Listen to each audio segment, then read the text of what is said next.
স্থানীয় সময় শনিবার ভোর থেকেই গাজা সিটি ও দক্ষিণাঞ্চলের খান ইউনিসে বিমান হামলা চালায় ইসরায়েল। ফিলিস্তিনের স্বাস্থ্য মন্ত্রণালয় জানায়, হামলাগুলো আবাসিক এলাকা, অস্থায়ী আশ্রয় কেন্দ্র ও আশপাশের অবকাঠামোকে লক্ষ্য করে চালানো হয়। খান ইউনিস শহর ও এর আশপাশে ইসরায়েলি ট্যাঙ্ক থেকে গোলা বর্ষণেরও খবর পাওয়া গেছে। এতে বসতবাড়ি ও রাস্তাঘাট ক্ষতিগ্রস্ত হয়। গাজা সিটির শেখ রাদওয়ান এলাকায় একটি পুলিশ স্থাপনায় হামলার কথা জানিয়েছে গাজার স্বরাষ্ট্র মন্ত্রণালয়। ওই হামলায় পুলিশ সদস্য ও কর্মীরা নিহত হন বলে নিশ্চিত করে হাসপাতাল সূত্র।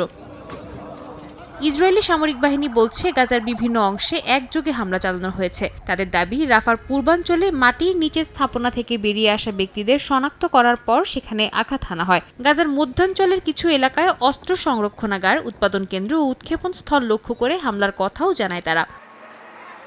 হামাসের যুদ্ধবিরতি লঙ্ঘনের জবাবে এই হামলা চালানো হয় বলে জানায় নেতানিয়াহু প্রশাসন। আইডিএফ এর দাবি, হামাসের অস্ত্র গুদাম, উৎক্ষেপণ স্থল এবং কয়েকজন কমান্ডারকে লক্ষ্যবস্তু করা হয়েছে। তবে এই দাবি প্রত্যাখ্যান করে হামাস বলছে, বেসামরিক হতাহতের দায় আড়াল করতেই এসব বক্তব্য দেওয়া হচ্ছে। তারা যুক্তরাষ্ট্র সহ মধ্যস্থতাকারীদের হস্তক্ষেপ চেয়েছে।